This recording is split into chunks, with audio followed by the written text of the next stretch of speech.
ये सत्य घटना कबीर परमेश्वर जी द्वारा बांधवगढ़ के श्री धर्मदास जी के साथ की गई लीला पर आधारित है। श्री धर्मदास जी का जन्म 1395 विक्रमी संवत 1452 को कार्तिक पूर्णिमा के दिन छत्तीसगढ़ के बांधवगढ़ नगर में हुआ। हिंदू धर्म के एक वैश्य कुल में जन्मे धनी धर्मदास जी के बारे में बताया जाता है कि वो इतने धनी थे कि जब कभी बांधवगढ़ पर प्राकृतिक आपदा जैसे अकाल गिरना, बाढ़ आदि आती थी तो वहां के नवाब धर्मदास जी के पूर्वजों से वित्तीय सहायता प्राप्त करते थे। आदरणीय धर्मदास जी इतने धनवान होने के बावजूद भी उनकी बचपन से ही भगवान में अपार श्रद्धा थी, जिसके लिए वो हिंदू धर्म में प्रचलित सभी पूजा भी करते थे और श्री रूपदास जी नाम के एक वैष्णव संत से दीक्षा भी ले रखी थी। अपने गुरुदेव के बताए अनुसार वो नित्य गीता जी का पाठ करते, शालिग्राम की पूजा करते, एकादशी का व्रत करते और श्राद्ध इत्यादि भी करते थे। जब धर्मदास जी वृद्धावस्था की दहलीज पर आ गए तो उन्होंने अपनी पत्नी से तीर्थों की यात्रा करने की बात कही। आमिनी। जी स्वामी। गुरुदेव ने कहा है कि मुक्ति पाने के लिए 68 तीर्थों की यात्रा जरूर करनी चाहिए, इसीलिए मैं कल तीर्थ यात्रा पर निकल रहा हूँ। मेरे जाने की तैयारी कर देना, यात्रा के लिए जरूरी सामान बांध देना। ठीक है स्वामी। आमिनी, तुम अपना ख्याल रखना। जी, आप भी अपना ध्यान रखना।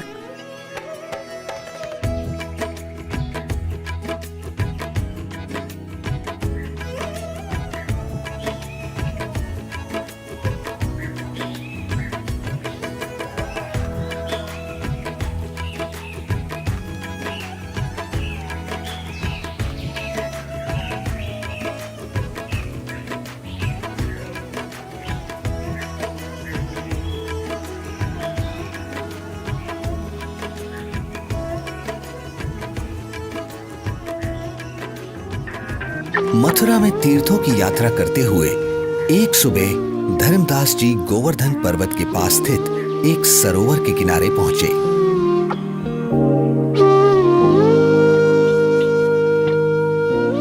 वैसे तो सरोवर का पानी बहुत ही गंदा था, फिर भी वे सरोवर में उतर जाते हैं क्योंकि कहा जाता था कि उसमें नहाने से स्वर्ग मिलता है। इसलिए धर्मदास जी ने उसमें स्नान किया और फिर अपने ठाकुर जी की पूजा करने लगे। तभी वहां सर्वसृष्टि रचनहार कबीर देव जी काशी शहर से आकर प्रकट होते हैं और एक मुसलमान जिंदा महात्मा का रूप बनाकर धर्मदास जी से थोड़ी ही दूरी पर आकर बैठ जाते हैं। अब धर्मदास जी पवित्र गीता जी को खोलकर उसका ऊंचे स्वर में पाठ करने लगते हैं। बहुनी में व्यतीतानि जन्मानि तव च अर्जुन तानि अहम वेद सर्वाणि न त्वम वेद परंतप। श्री भगवान बोले, हे परंतप अर्जुन, मेरे और तेरे बहुत से जन्म हो चुके हैं, उन सबको तू नहीं जानता, मैं जानता हूँ। न तू एव अहम जातु न आसम न त्वम न इमे जनाधिपाः न च एव न भविष्यामः सर्वे वयम अतः परम। ना तो ऐसा ही है कि मैं किसी काल में नहीं था, अथवा तू नहीं था, अथवा ये राजा लोग नहीं थे, और ना ऐसा ही है कि इससे आगे हम सब नहीं रहेंगे। वैसे तो धर्मदास जी गीता जी के केवल एक अध्याय का ही नित्य पाठ किया करते थे, किंतु आज एक मुसलमान जिंदा महात्मा को हिंदू धर्म की साधना में रुचि लेता देख और अधिक पाठ करते हैं। कुछ देर बाद जब धर्मदास जी गीता जी को बंद कर माथे पर लगाकर रखने लगते हैं, तब हे महात्मा जी, आपका ज्ञान तो बहुत ही अच्छा है। आप कौन हैं? पहले तो आपको यहाँ कभी नहीं देखा। हे भक्त, मेरा नाम धर्मदास है। मैं बांधवगढ़ का रहने वाला हूँ। मेरा जन्म वैश्य कुल में हुआ है और हम इतने शुद्ध हैं कि किसी शूद्र को अपने निकट तक नहीं आने देते, कोई जीव हिंसा नहीं करते। जीव हिंसा करना पाप है, पापी पार नहीं होता। हे महात्मा जी, फिर तो मैं बहुत ही सौभाग्यशाली हूँ जो मुझे आप जैसे महापुरुष मिले। अब धर्मदास जी कबीर परमेश्वर जी को अपनी पूजा साधना से जुड़ी हुई काफी सारी बातें बताते हैं। कबीर परमेश्वर यानी जिंदा महात्मा धर्मदास जी से पूछते हैं, हे संत जी, मैं परमात्मा के लिए भटक रहा हूँ। आपका ज्ञान सुनकर मैं गदगद हो गया। मैं आपसे नाम दीक्षा लेना चाहता हूँ। ये सुनकर धर्मदास जी मन ही मन काफी प्रसन्न होते हैं और कहते हैं, मेरे गुरु श्री रूपदास जी हैं, वही तुम्हें नाम दीक्षा दे सकते हैं। हाँ, मैं तुम्हें दीक्षा तो नहीं दे सकता, लेकिन अपने गुरुदेव के उपदेश सुना जरूर सकता हूँ। आपको ये जरूर सुनने चाहिए। हाँ हाँ, क्यों नहीं, लेकिन मेरे मन में कुछ शंका भी है महात्मा जी। शंका? जी। कैसी शंका जिंदा? पूछिए पूछिए। हे महात्मा जी, मैं जानना चाहता हूँ कि मुझे कौन सी साधना करनी चाहिए जिससे मैं खुदा को पा सकूं। अगर तुम्हें वास्तव में सच्चे अजर अमर परमात्मा की प्राप्ति करनी है तो सुनो, सबसे बड़ा महापाप होता है जीव हिंसा करना। मांसाहारी और जीव हिंसा करने वाला व्यक्ति कभी भी मोक्ष प्राप्त नहीं कर सकता। ठीक है स्वामी, मैं जीव हिंसा नहीं करूंगा। मेरे गुरुदेव श्री रूपदास श्री राम जी और श्री कृष्ण जी का नाम देते हैं, इसीलिए तुम्हें भी हरे राम हरे कृष्ण का जाप करना होगा। 68 तीर्थ करने होंगे और इसके अलावा एकादशी का व्रत, शालीग्राम पूजा यानी मूर्ति पूजा, श्राद्ध करना आदि कर्मकांड करना भी अनिवार्य है। ऐसे मुक्ति मिलती है। धर्मदास जी एक ज्ञानी की तरह कबीर प्रभु को बातें बता रहे हैं और दूसरी तरफ कबीर परमात्मा एक अनभिज्ञ श्रद्धालु की तरह अपने हाथों को जोड़े हुए धर्मदास जी की सब बातें सुनते हैं और बड़े ही विनम्र भाव से बोलते हैं, हे स्वामी, मैं कुछ और शंका समाधान चाहता हूँ, अगर आपकी आज्ञा हो तो। हाँ हाँ, क्यों नहीं, अवश्य पूछिए। स्वामी जी, ये गीता जी का ज्ञान किसने लिखा है? गीता ज्ञान तो स्वयं श्री कृष्ण जी यानी श्री विष्णु भगवान जी ने बोला है। अच्छा। हाँ स्वामी, आपके कहने से मैं अवश्य रामकृष्ण का जाप करूंगा, लेकिन क्या ये जाप गीता में कहीं लिखा है? नहीं, गीता जी में तो नहीं लिखा। पितृपूजा यानी श्राद्ध आदि कर्मकांड करने, तीर्थों पर भ्रमण करने और व्रत करने के लिए क्या गीता में कहा है? आखिर तुम कहना क्या चाहते हो? कुछ नहीं स्वामी, मैं तो बस ये समझना चाह रहा हूँ, जब गीता जी में व्रत के लिए मना किया गया है तो फिर आप एकादशी के दिन भूखे क्यों मरते हो? तुम भटक गए हो, तुम्हें इन सब साधनाओं का कोई ज्ञान नहीं है, इसलिए ऐसा बोल रहे हो। नाराज ना हो स्वामी जी, आप मेरी शंका का समाधान नहीं करेंगे तो कैसे बात बनेगी? आप ही बताएं, ये सरोवर जिसमें आपने स्नान किया है, जिसको आप मोक्ष पाने का साधन मानते हैं, लेकिन इस जल के अंदर करोड़ों जीव रहते हैं जिन्हें आपने अभी स्नान करते समय अपने हाथों पैरों से रगड़ रगड़ कर मार डाला है, और स्नान के बाद जो जल आप भगवान की मूर्ति को स्नान कराने के लिए लाए, उसमें भी मूर्ति के स्नान कराने से अनेकों जीव मर गए, और आप कहते हैं कि आप जीव हिंसा नहीं करते। एक और बात स्वामी जी, यदि इस सरोवर में नहाने से आपकी मुक्ति संभव है तो फिर इस जल में रहने वाले जीव जंतुओं को तो निश्चित ही मोक्ष प्राप्त हो जाना चाहिए। हे धर्मदास, ये साधना व्यर्थ है, क्योंकि ये गीता शास्त्र के विरुद्ध है। समझ गया, अंततः तुमने अपने धर्म का परिचय दे ही दिया। तुम एक मुसलमान हो, इसीलिए ऐसी बातें कर रहे हो, क्योंकि एक मुसलमान ही हिंदू धर्म पर सवाल उठा सकता है।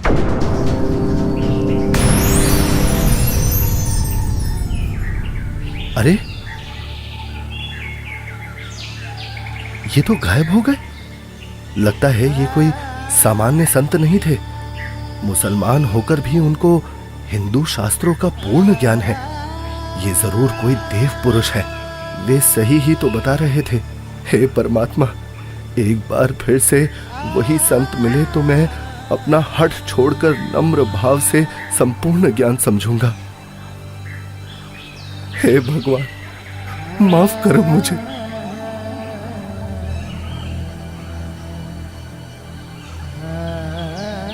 वास्तव में गीता जी में कहीं भी हरे राम हरे कृष्ण मंत्र नहीं लिखा है, अपितु पितर पूजा, भूत पूजा, देवताओं की पूजा गीता अध्याय 9 श्लोक 25 में व्यर्थ कहा है। मैं महामूर्ख, मंद बुद्धि, इतना दुर्भाग्यशाली हूं कि संपूर्ण ज्ञान सुने बिना एक महान पुरुष को नाराज कर दिया। हे भगवान, मुझे माफ करो, उस महान आत्मा से फिर मिला दो। मैं इस बार उनकी सारी बातें मानूंगा।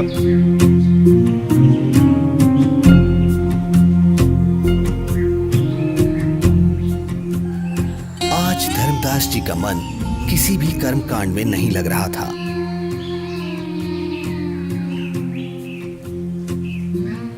तब उन्होंने सब कार्य छोड़कर खाना बनाने के बारे में सोचा। भगवान का प्रसाद बना लेता हूँ और फिर उन महापुरुष की खोज करता हूँ।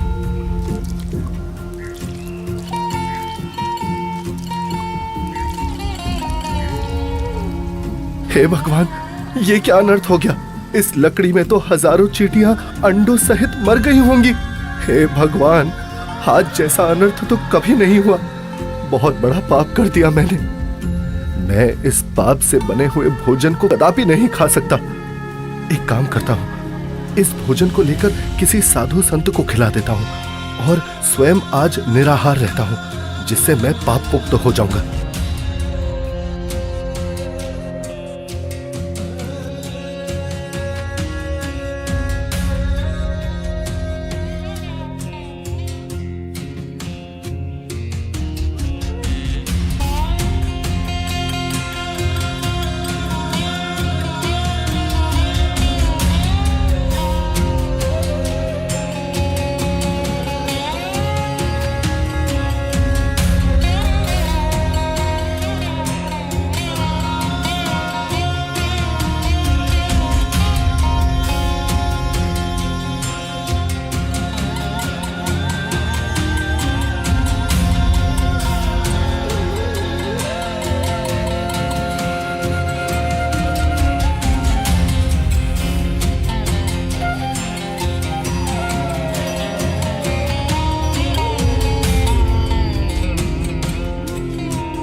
संत जी कुछ बोल रहे हैं, इनके बीच में बोलना ठीक नहीं है। मुझे अवश्य ये सुनना चाहिए। मन तू मान सरोवर नारे, यहाँ न भटका खारे। सूरजमुखी फूल जा फूले, शंख पद्म उजियारा। गंगा यमुना मद सरस्वती, वहाँ त्रिवेणी की धारा। मन तू मान सरोवर नारे, यहाँ न भटका खारे। जहाँ कमोदनी चंद्रगता है, कमल कमल मद तूरा। अनहद नाद अजब धुन होई, जाने सतगुरु पूरा। मन तू मान सरोवर नारे, यहाँ न भटका खारे। ओ गट घाट विषम है दरिया, नहावे संत सुजाना। ओ गट घाट विषम है दरिया, नहावे संत सुजाना।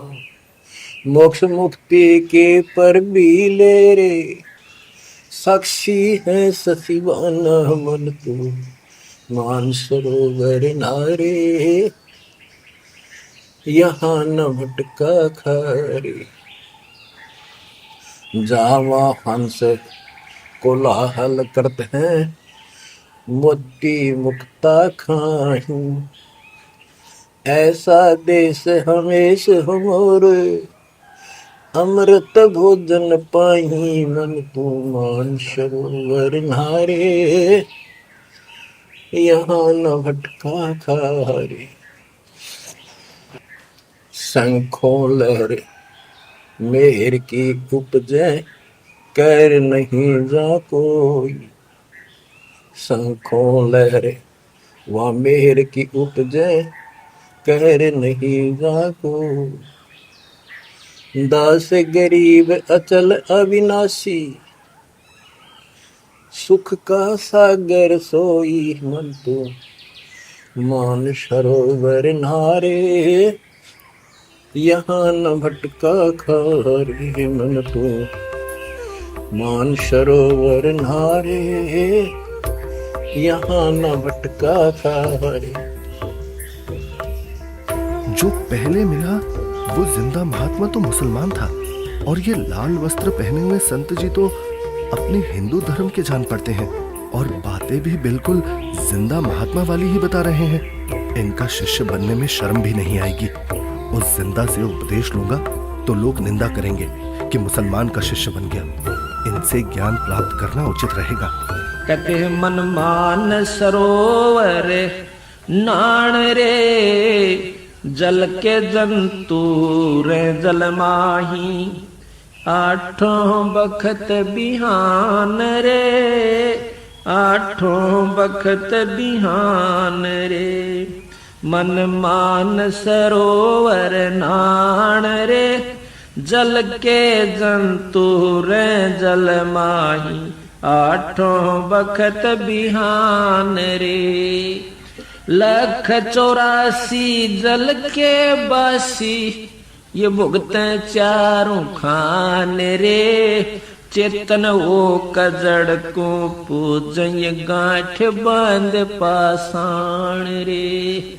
भाई मरकट कहाँ चंदन के लेपे, क्या गंग नवाए सवान रे। अर सुधी हो न पूछतास की, वो छोड़ को न बाण रे। 12 कोट जहां जम किंकर, बड़े बड़े दैत हवान रे।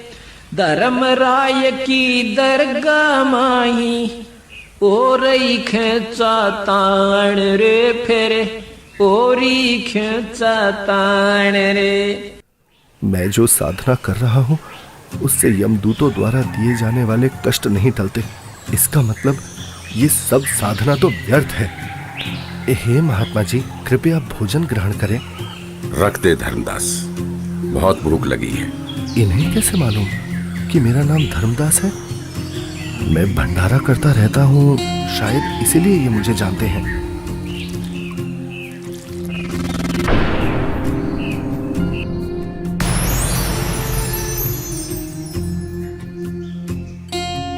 आप तो वही महात्मा जी हो।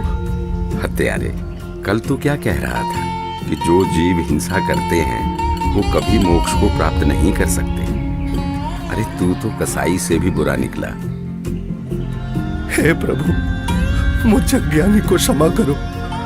मैं कहीं का नहीं रहा जिसका कोई लाभ नहीं, और शास्त्र अनुकूल साधना किससे मिले ये आप ही बता सकते हैं। मैं आपसे पूर्ण आध्यात्मिक ज्ञान सुनने का इच्छुक हूँ। कृपया मुझ अज्ञानी पर दया करके मुझ पापी को वो तत्व ज्ञान सुनाए भगवत, जिससे मेरा मोक्ष हो सके। ठीक है धर्मदास, अब सुनो। आप एकादशी का व्रत करते हो, जबकि श्रीमद् भगवद गीता अध्याय 6 श्लोक 16 में पढ़ा है कि हे अर्जुन, ये योग यानी भक्ति ना तो अधिक खाने वाले की और ना बिल्कुल ना खाने वाले अर्थात व्रत रखने वाले की, ना अधिक सोने वाले की तथा ना अधिक जागने वाले की सफल होती। इस श्लोक में व्रत रखना पूर्ण रूप से मना है धर्मदास। फिर देख अपनी गीता खोलकर। यहाँ परमेश्वर कबीर देव जी जिंदा रूप में धर्मदास जी को सृष्टि रचना सुनाते हैं और तीनों देवताओं की स्थिति से अवगत कराते हैं कि हे धर्मदास, अभी तक आप जिन भगवानों की यानी ब्रह्मा विष्णु महेश की भक्ति कर रहे थे, वो तो पृथ्वी, स्वर्ग और पाताल केवल इन तीनों लोकों में प्रधान है। रजगुण ब्रह्मा है, सतगुण विष्णु और तम गुण शिव जी ये मोक्ष नहीं कर सकते। आप जो भक्ति कर रहे हैं उससे कोई लाभ नहीं होगा। धर्मदास, केवल शास्त्र अनुकूल भक्ति करो। हे महात्मा, आप ये क्या कह रहे हैं? ब्रह्मा विष्णु महेश की भक्ति करने से कोई लाभ नहीं होगा? हम उनको कैसे छोड़ सकते हैं? धर्मदास, मैं इन देवताओं को छोड़ने की नहीं कह रहा, बल्कि आपको ये समझा रहा हूँ कि जो पवित्र गीता जी और पवित्र वेद बता रहे हैं वैसे साधना करने से ही मोक्ष संभव है। हे जिंदा, भगवान विष्णु अखिल ब्रह्मांड के स्वामी हैं और आप उनको केवल 3 लोक के स्वामी बता रहे हैं। यदि फिर से आपने श्री विष्णु को अपमानित किया तो उचित नहीं होगा। मूर्ख के समझावते ज्ञान गाठी का जाए, कोयला होत न उजला, भावे 100 मन साबुन लाए। ये मैंने क्या कर दिया? मैंने उन महात्मा को फिर से नाराज कर दिया। मेरी बुद्धि भ्रष्ट हो गई है। जो मैंने सच्चे परमात्मा को नहीं पहचाना, उन्हें अपने जैसा मनुष्य मान लिया। हे भगवान, मुझे क्षमा करो। अब जिस पूजा को मैं कर रहा हूं वो कर नहीं सकता और आपकी बात मैंने सुनी नहीं। हे भगवान, मुझे सत्मार्ग दिखाओ, नहीं तो मैं आत्मघात कर लूंगा। मुझे परमात्मा की सच्ची भक्ति चाहिए। अब परमात्मा के अंतर्ध्यान हो जाने से व्याकुल धर्मदास जी अपने आप को कोसते हुए तीर्थ यात्रा को बीच में ही छोड़कर घर को चल पड़ते हैं। रास्ते में धर्मदास जी एक बगीचे में विश्राम करने के लिए रुकते हैं, जहां अक्सर सभी तीर्थयात्री विश्राम के लिए रुका करते हैं। जहां धर्मदास जी चिंतन करते हैं कि पूर्ण परमात्मा की साधना तो मेरे को मिली नहीं और पहले वाली साधना मैं नहीं करूं तो कहीं मैं पाप का भागी ना बन जाऊं। इसलिए धर्मदास जी मूर्ति निकालकर वापस उन्हीं की पूजा करने लगते हैं। तभी दयालु परमात्मा कबीर देव जी पहले की तरह संत रूप बनाकर वहां प्रकट हो जाते हैं, जिन्हें देख धर्मदास की खुशी का ठिकाना ही नहीं रहता। हे परमात्मा, हे मेरे मालिक, बहुत दया करी दाता, मुझ पापी को माफ करे प्रभु। बैठो प्रभु, मैं आपके खाने के लिए कुछ लाता हूँ। नहीं धर्मदास, अभी इच्छा नहीं है। हे भगवान, यदि आप नहीं खाएंगे तो मेरी आत्मा को कष्ट होगा। ठीक है धर्मदास, जो तेरी इच्छा है ले आ खाने के लिए। धर्मदास के काफी आग्रह करने पर और उनके सच्चे भाव को देखकर परमात्मा कबीर जी पेड़े और बताशे खाने लगते हैं। परमात्मा को पेड़े खिलाते हुए धर्मदास जी बहुत प्रसन्न होते हैं। प्रसाद लेने के बाद परमात्मा फिर से ज्ञान चर्चा करने लगते हैं। हे धर्मदास जी, आप यदि अभी भी इस ज्ञान पर विश्वास नहीं कर पा रहे हैं तो क्यों ना आप एक बार अपने गुरुदेव रूपदास जी से ये सब पूछ के देख लो कि क्या ब्रह्मा विष्णु महेश के कोई माता पिता हैं या नहीं, और क्या ब्रह्मा विष्णु महेश जी की जन्म मृत्यु होती है। क्या ये देवता आपके पाप कर्म काट सकते हैं? क्योंकि जो ज्ञान मैंने आपको बताया है पुराणों में ये सब स्पष्ट लिखा है। और हाँ धर्मदास, आप अपने गुरु जी से ये भी पूछना कि क्या आप जो भक्ति बता रहे हैं उससे मुझे मोक्ष की प्राप्ति हो जाएगी। हाँ प्रभु, मैं निश्चित ही गुरुदेव से इन शंकाओं का समाधान अवश्य करवाऊंगा। इसके बाद कबीर प्रभु वहां से चल पड़ते हैं। धर्मदास जी कबीर परमात्मा जी को बेहद व्याकुलता में एकटक देखते जा रहे हैं। प्रभु, प्रभु! लेकिन धर्मदास जी के लिए ये परिस्थिति बहुत असामान्य हो जाती है।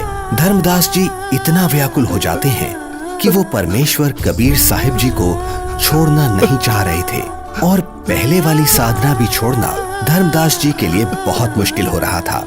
कबीर प्रभु के जाने के बाद धर्मदास अपनी शंकाओं के समाधान के लिए अपने गुरु रूपदास जी के आश्रम की तरफ निकल पड़ते हैं।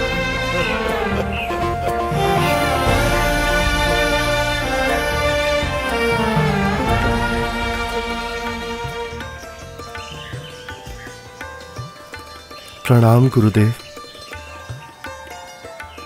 आशीर्वाद है भक्त। आओ बैठो। क्या बात है धर्मदास, बहुत व्याकुल दिख रहे हो। और आप तो तीर्थ यात्रा पर गए थे ना? गुरुदेव, मेरे मन में कुछ शंका है, कृपया उनका समाधान कीजिए। कहो धर्मदास, क्या शंका है आपकी? हे गुरुदेव, सृष्टि का रचयिता कौन है? क्या भगवान विष्णु से ऊपर भी कोई प्रभु है? वो कहाँ रहता है? उसका क्या नाम है? उसकी पूजा की विधि क्या है? और गुरुदेव, क्या आपने जो भक्ति साधना मुझे बताई है, क्या उससे मेरा मोक्ष हो जाएगा?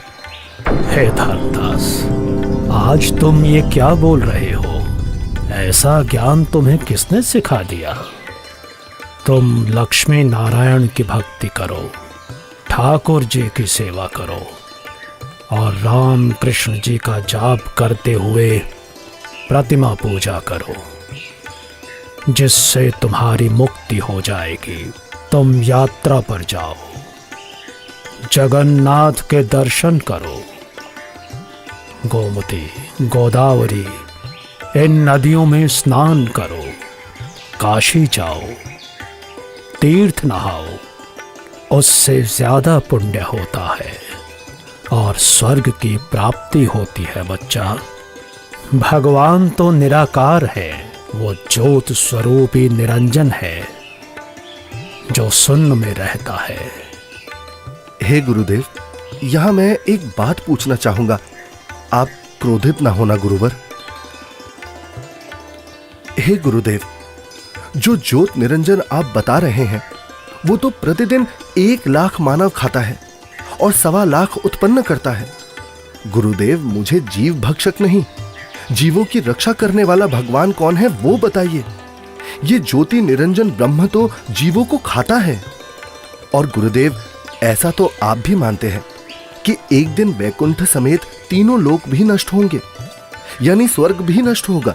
फिर मुझे वहां की भक्ति क्यों बता रहे हो? गुरुदेव, मुझे उस अविनाशी स्थान के बारे में बताओ जिसका जिक्र गीता अध्याय 18 श्लोक 62 में किया है कि हे अर्जुन, तू सर्वभाव से उस परमेश्वर की शरण में जा, उसकी कृपा से ही तू परम शांति को और सनातन परम धाम शाश्वतम स्थानम अविनाशी लोक को प्राप्त होगा।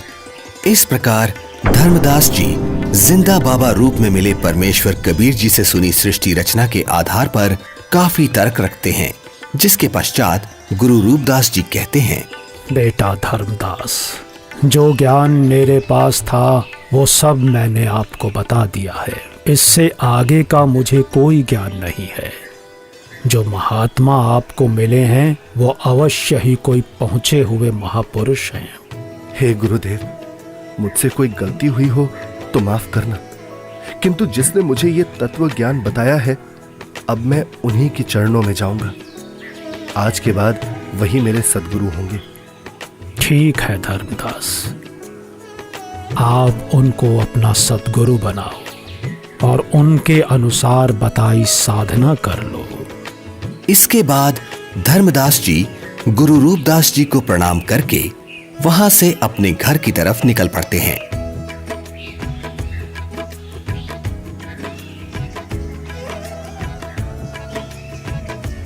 रास्ते में जाते जाते अब धर्मदास के मन में एक शंका ये भी उत्पन्न हुई कि हिंदू धर्म इतना बड़ा है, क्या किसी को गीता का यथार्थ ज्ञान नहीं होगा? अवश्य कोई ना कोई साधु महात्मा मंडलेश्वर गीता में कहे उस परमेश्वर परम अक्षर ब्रह्म के विषय में जानता होगा। इसके बाद धर्मदास कई प्रसिद्ध हिंदू संतों से मिलते हैं। सबको पहले 1 रुपया दान देते हैं ताकि संत मेरे को अपने दिल की बात गुप्त रहस्य बताएगा, क्योंकि जो भक्त अधिक दक्षिणा देता था तो संत उससे अधिक स्नेह से बात करते थे। उस समय 1 चांदी का रुपया आज के 10,000 रुपए के लगभग कीमत का होता था। सबसे पहले धर्मदास जी एक वैष्णव महामंडलेश्वर श्री ज्ञानानंद जी के पास जाते हैं, जिनका बहुत अधिक बोलबाला था। हे संत जी, क्या श्री ब्रह्मा जी, श्री विष्णु जी और श्री शिव जी के कोई माता पिता हैं? बच्चा, इनका कोई जन्म मरण नहीं होता, इसलिए माता पिता का तो सवाल ही नहीं उठता। इतना सुनकर धर्मदास जी वहां से चल पड़ते हैं।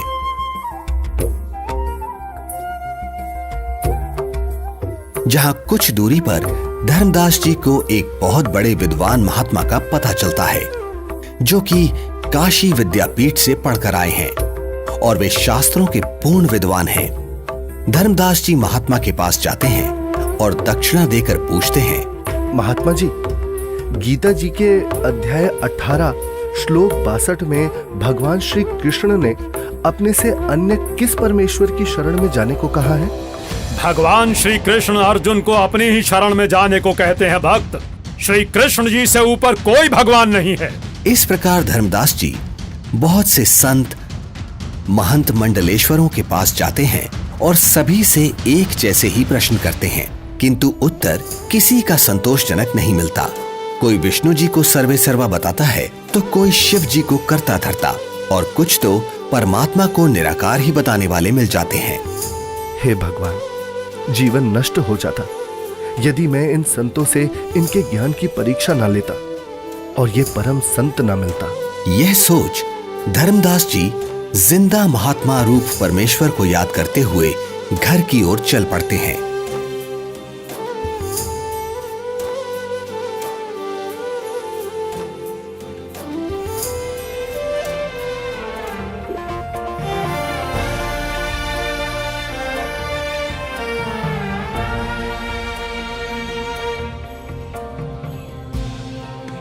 जहां मार्ग में एक नदी आती है, जिसके किनारे वृक्ष के नीचे एक हिंदू संत विराजमान दिखाई देते हैं, जिनके पास 4-5 व्यक्ति भी बैठे हैं।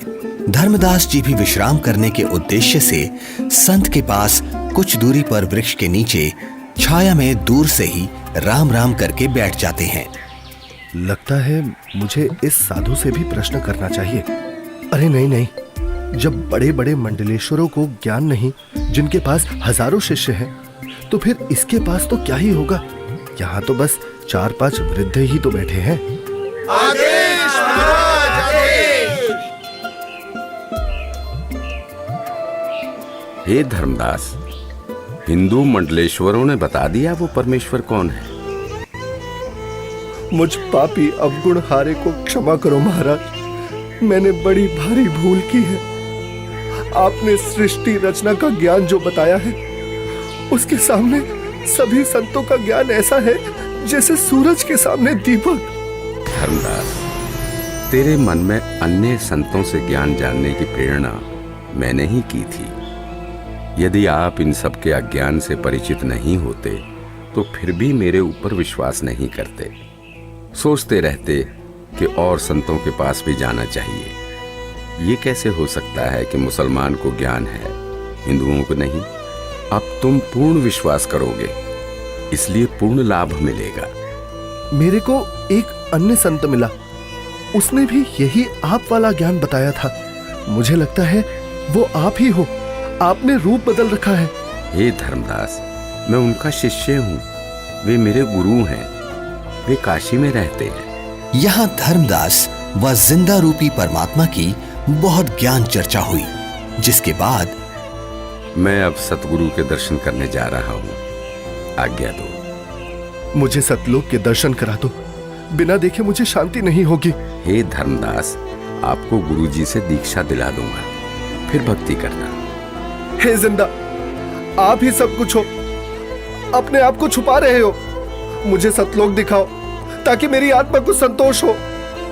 धर्मदास, नाम लेकर भक्ति करो। जब शरीर छोड़कर जाओगे तो आप वहां सतलोक देखना।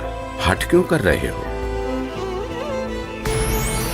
मैं कितना दुष्ट हूं कि मैंने परमात्मा पर विश्वास नहीं किया, और अब पता नहीं वो फिर दोबारा दर्शन देंगे या नहीं। रोते रोते धर्मदास जी अपने घर पहुंच जाते हैं।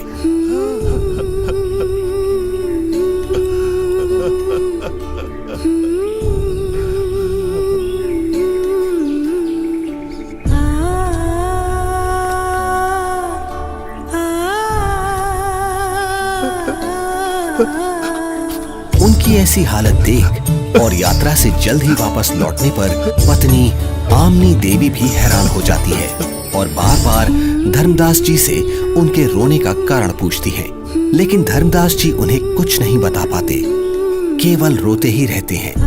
फिर काफी देर बाद क्या हुआ स्वामी, क्या हुआ? कुछ तो बताइए, आखिर क्या हुआ आपके साथ? लगता है इनके पैसे किसी ने लूट लिए हैं। क्यों कच्चा मन कर रहे हो जी? किसी ने यात्रा में आपका धन लूट लिया तो कोई बात नहीं, आपके पास धन की कमी थोड़ी है, और ले जाना, भगवान ने बहुत दे रखा है। आमिनी, यदि रुपए पैसे वाला धन लुट गया होता तो मैं और ले जाता। मेरा तो ऐसा धन लुट गया है आमिनी, जो शायद अब मुझे कभी ना मिले, और वो मैंने अपने हाथों अपनी मूर्खता से गंवाया है। धर्मदास जी जिंदा महात्मा से हुई सर्व ज्ञान चर्चा और उनसे सुनी सृष्टि रचना आमनी देवी को सुनाते हैं। आपने भगवान को क्यों नहीं पहचाना स्वामी? ये क्या किया आपने? बनिया होते हुए भी आप ये सौदा कैसे चूक गए? इसी बात का तो दुख है आमिनी, जीवन में पहली बार मुझसे इतनी भारी भूल हुई है। तावालीन बहे निर्बानी, मगन रूप साहेब सैलानी, तावा रोवत धर्मनि नागर, कहाँ गए मेरे सुख के सागर। अधिक वियोग हुआ हमसे ती, जैसे निर्धन की लुट जा खेती। कल्प करे और मन में रोवे, दसों दिशा को वो मग रोवे। अधिक वियोग हुआ हमसे ती, जैसे निर्धन की लुट जा खेती। कल्प करे और मन में रोवे, दसों दिशा को वो मग रोवे। हम जाने तुम देह स्वरूपा, हमरी बुद्धि अंधगर कूपा। हम तो मानुष रूप तुम जाना, सुन सतगुरु का किया पियाना। बेग मिलो कर हूँ अपघाता, मैं ना जी हूँ सुनो विधाता। अगम ज्ञान कुछ मोहे सुनाया, मैं जी हूँ नहीं अवगत राया। बेग मिलो कर हूँ अपघाता, मैं ना जी हूँ सुनो विधाता। अगम ज्ञान कुछ मोहे सुनाया, मैं जी हूँ नहीं अवगत राया। तुम सतगुर अवगत अधिकारी, मैं नहीं जानी लीला थारी। तुम अवगत अविनाशी साईं, फिर मोको कब मिलो गोसाई। कमर कसी धर्मदास को पूरब पंथ पयाने, गरीबदास रोवत चले वो बांधो गुड़ अस्थाने। अब धर्मदास रोजाना अपने घर के आसपास, जंगलों में, नदियों के पास, नगरों में और दूसरी अलग अलग जगह पर काफी सारे धर्मगुरु, संत, महंत, मंडलेश्वर, आचार्य, शंकराचार्य के पास जा जाकर परमात्मा को ढूंढने लगे। कहीं वेश बदल कर बैठे हों, इसलिए प्रश्न भी करते कि श्री ब्रह्मा जी, श्री विष्णु जी, श्री शिव जी के माता पिता कौन है, वो परमात्मा कौन है। परंतु उत्तर ठीक नहीं होता था। तो स्पष्ट था ये साधु संत परमात्मा जिंदा नहीं है। 6 महीने तक जिंदा बाबा नहीं मिले। तब एक दिन, हे स्वामी, आप ऐसे मत रोइए, भला रोने से कोई समाधान थोड़ी ना होगा। कुछ याद कीजिए स्वामी, उन्होंने कुछ तो बताया होगा कि वो किस प्रकार मिलते हैं, कहाँ मिलते हैं। हाँ, याद आया आमिनी, उन्होंने ज्ञान चर्चा करते समय बताया था। जहाँ कहीं भी धर्म भंडारे चल रहे होते हैं, मैं वहाँ जरूर उपस्थित होता हूँ और अपनी प्यारी आत्माओं को ज्ञान समझाता हूँ। धर्मदास, क्या धर्म भंडारा? फिर तो स्वामी क्यों ना हम धर्म भंडारा ही करवा दें। हाँ, यही सही है। 3 दिन का धर्म भंडारा करते हैं।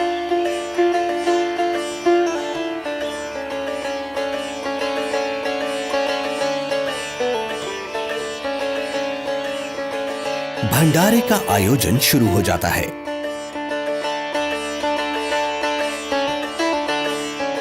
दूर दूर से साधु महात्मा भंडारे में आने लगते हैं।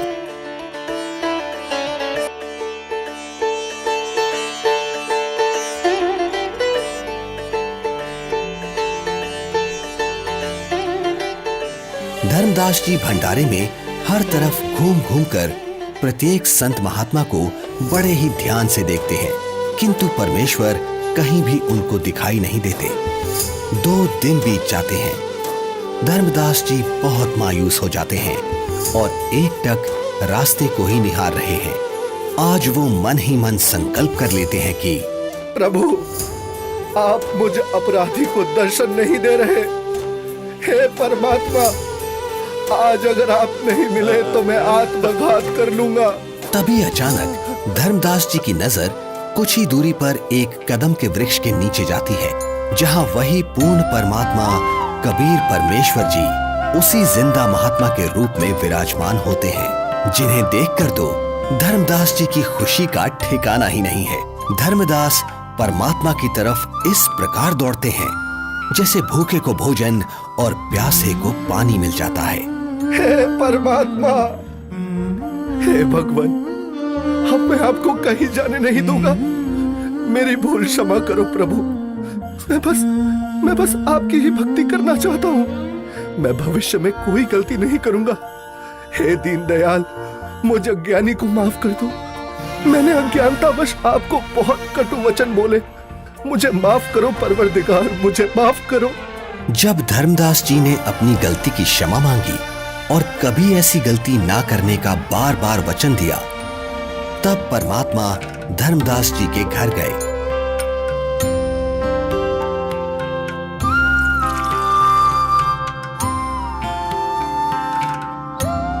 जहां आमनी देवी और धर्मदास जी दोनों ने परमात्मा की बहुत सेवा की और उनसे नाम दीक्षा ली। हे प्रभु, आपका बच्चा बहुत नरम दिल का है। इतना रोया, मैं भी रुला दी। आपकी तड़फ में दिन रात रोता रहा। मैं बार बार हिम्मत हौसला दिलाती, परमात्मा अवश्य मिलेंगे। ये रोते हुए कहते, हमने अब नहीं मिलेंगे। मैंने उनको बहुत बार परेशान किया अपनी मूर्खता व अज्ञान के कारण। फिर रोने लग जाते। आपने अपने दास को इतना कष्ट नहीं देना था।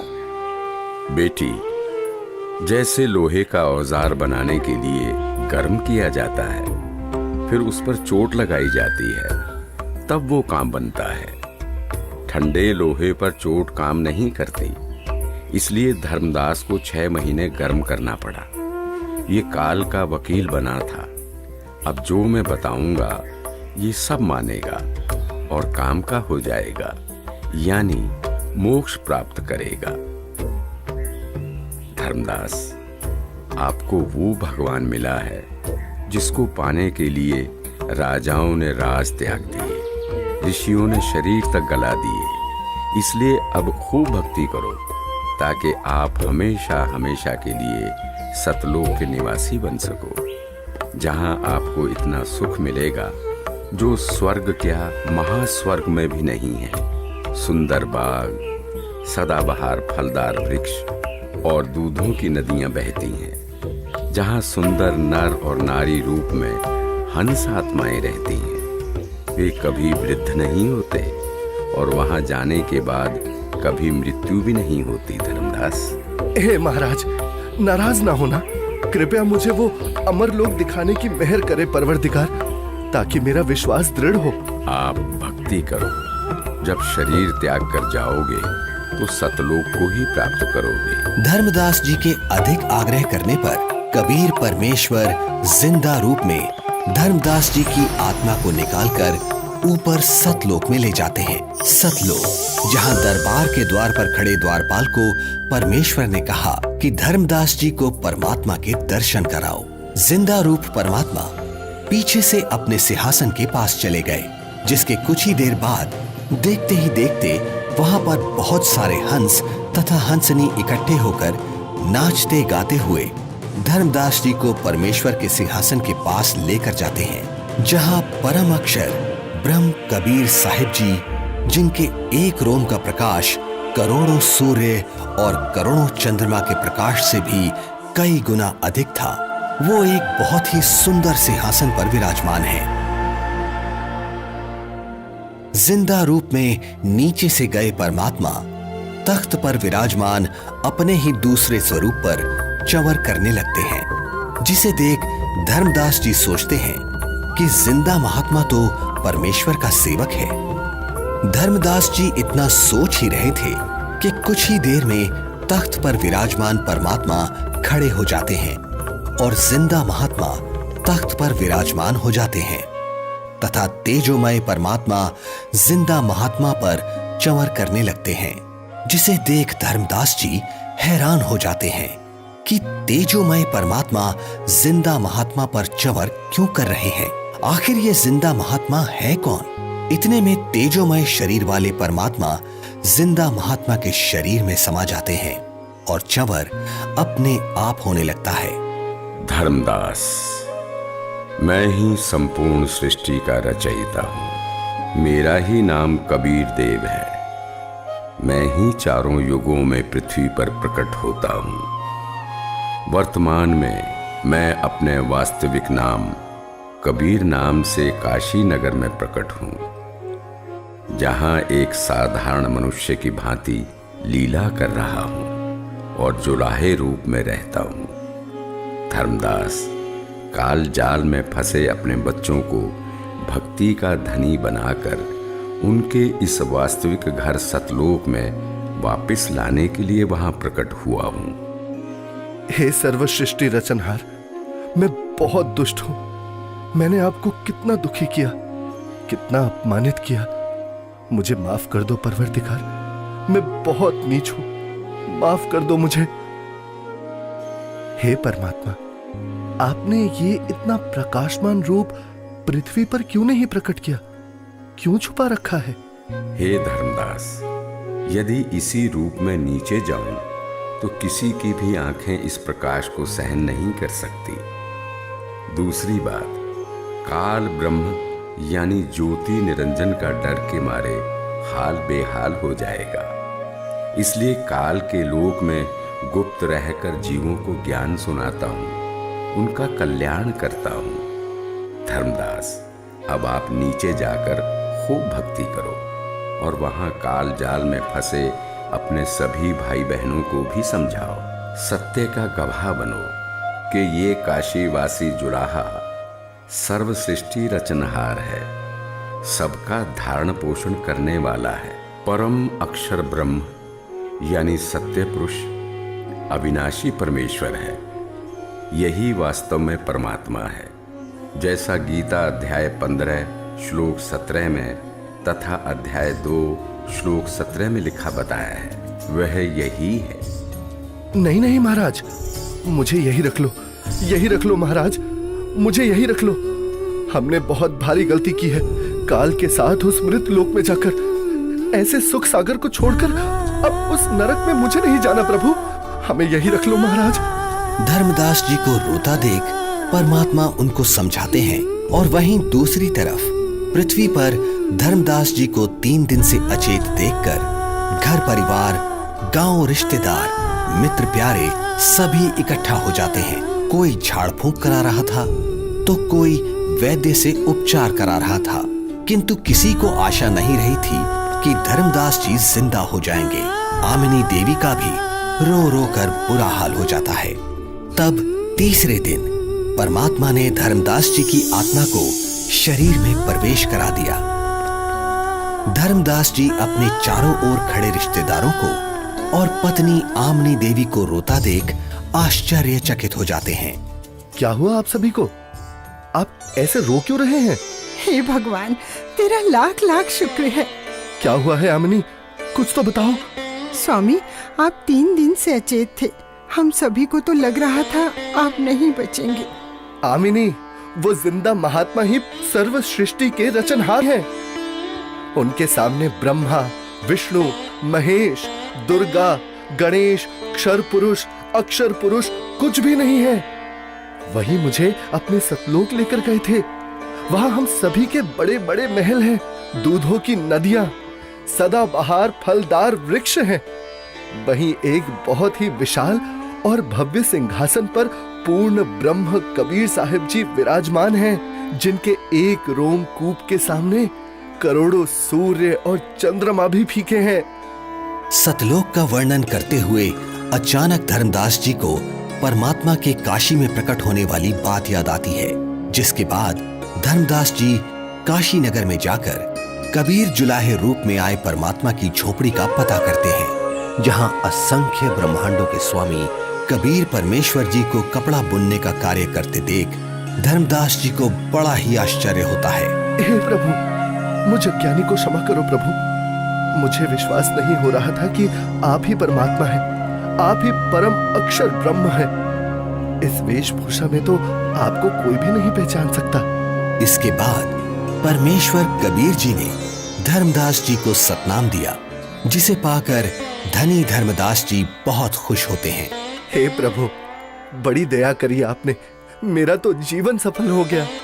बेटा धर्मदास, अब आप अपने घर जाओ और भक्ति करो, मैं वहीं आऊंगा। जी जरूर आना परमात्मा, वहां मेरे बेटे को भी समझाना और आमिनी को भी सतनाम देना। ठीक है बच्चा, मैं जरूर आऊंगा। हे परमात्मा, आप बहुत दयालु हो जो आपने हमें शरण में ले लिया। हे प्रभु, आपने हम दोनों को तो शरण में ले लिया, किंतु मेरा इकलौता पुत्र नारायण दास, वो काफी समझाने के बावजूद भी आपके इस सत्य ज्ञान को स्वीकार नहीं कर रहा। बेटा धर्मदास, तेरे बेटे नारायण दास के रूप में काल ने तुम्हारे घर पर अपना दूत भेज रखा है। वो नहीं मानेगा। आप इसको मत देखो, अपनी भक्ति पर ध्यान दो। यह बात सुनकर धर्मदास को बहुत दुख हुआ और विश्वास नहीं हुआ कि मेरा बेटा नारायण दास काल का दूत है। परमात्मा समझ गए कि धर्मदास पुत्र मोह में अपना जीवन नष्ट करेगा। धर्मदास, आप पुत्र को बुलाओ, मैं भी समझाता हूँ। बच्चा है, मान जाए तो। बेटा नारायण दास, आज गुरुजी आए हैं, उनके चरण स्पर्श कर आशीर्वाद ले ले, तेरा भी कल्याण हो जाएगा बेटा। पिताजी, आपके ऊपर इस जुलाहे ने जादू कर दिया है, आपका दिमाग खराब कर दिया है। आपने देवी देवताओं व पितर पूजा छोड़ दी है। मैं उसकी शक्ल भी नहीं देखना चाहता। बेटा, एक बार चल, फिर ना जाना। धर्मदास जी के अधिक आग्रह करने पर नाराज अवस्था में नारायण दास चल पड़ता है। जाकर थोड़ी दूरी पर कमरे में सतगुरु के सामने बैठ जाता है। परमात्मा समझाने लगते हैं, किंतु नारायण दास कुछ भी समझने को तैयार नहीं होता। बेटा, पूर्ण परमात्मा की भक्ति करो, आपका भी मोक्ष हो जाएगा। मैंने नहीं सुननी आपकी झूठी कहानी। धर्मदास, देख, बेटा नारायण दास कितना सुंदर है, भोला भाला है।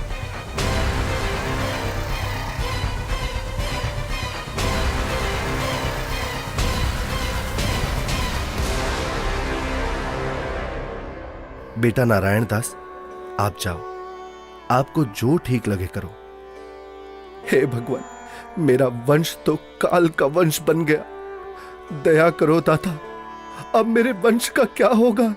वंश का क्या करेगा बेटा, यहां से पीछा छुड़वा ले धर्मदास। धर्मदास जी का रो रो कर बुरा हाल हो जाता है। तब कबीर परमात्मा जी अपना आशीर्वाद भरा हाथ धर्मदास जी के सिर पर रखते हुए कहते हैं, ठीक है धर्मदास, तेरे घर पर मैं अपना हंस भेजूंगा। तू वंश की चिंता करता था धर्मदास, तेरा 42 पीढ़ी तक वंश चलेगा, तू चिंता मत कर। तुम्हारे घर पर एक पुत्र उत्पन्न होगा, उसका नाम चूड़ामणि रखना। इस उम्र में बच्चा? हे भगवान, ये कैसे संभव है? उधर देखो बेटा, 10वें महीने आमनी के गर्भ से तुम्हारे घर ये बेटा जन्म लेगा।